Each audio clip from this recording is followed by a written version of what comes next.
Final preparations are underway before the opening on Saturday. The collection features more than 30 portraits of women by artist Tina Berning and photographer Michelangelo di Battista. The portraits are photos, illustrations and paintings in one. The idea is to underline the beauty of the models shown in the photos, all of which have been reworked by hand, not using digital technology. There's no deception. I haven't hidden anything. You can see everything that I've done. The paper buckles here and there, there's splodges of paint, then the cat ran over it. So you can see everything. The end result is a whole different picture and product. We started off with a photo. Now we have a photo with an illustration, a painting or a sketch. Tina Berning has her studio in central Berlin. She's been living and working in the German capital for 10 years. This is where her ideas take shape.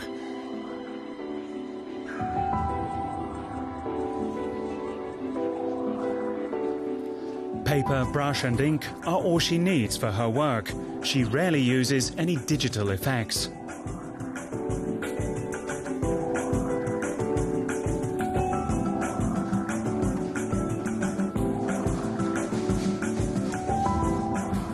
She prefers to stick to traditional methods of illustration, methods that have fascinated her since she was a child.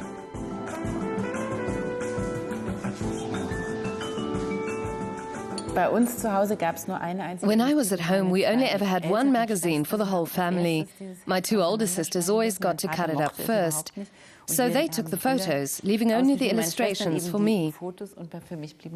But I came to really love them. I didn't know they were called illustrations, but I knew that I wanted to produce drawings for magazines.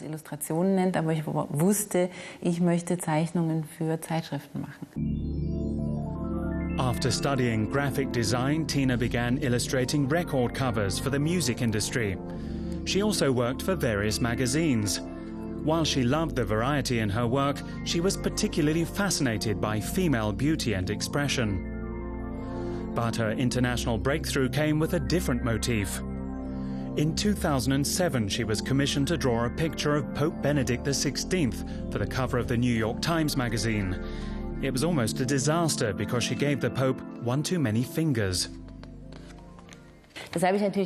Of course, I didn't do it on purpose.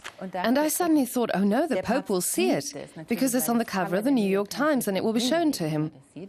I really panicked. I wondered what I'd say if they asked me whether I did it on purpose. But I found out that in Christian art, 6 fingers have positive associations. They are depictions of Mary with 6 fingers. So it's not something evil. Tina Berning likes to use very old paper for her illustrations where possible. Nearly every Sunday she wanders around Berlin's many flea markets in search of old books and documents. It may be exercise books, newspapers or antique volumes.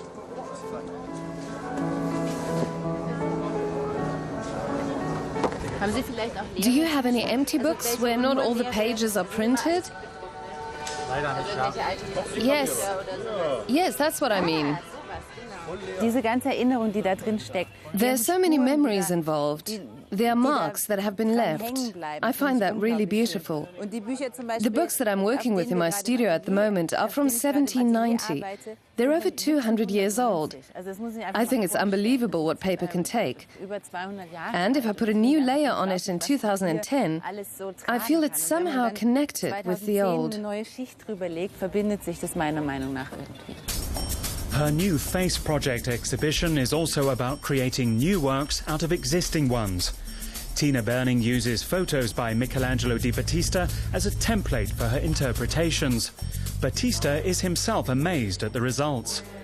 It's the essence of 2 different points of view, of 2 different aesthetic experience, and suddenly we mix it, we melt them, and it came out something like unexpected, I think. And that's exactly what Tina Berning is seeking to do with her illustrations, surprise the observer and highlight the multifaceted nature of female beauty.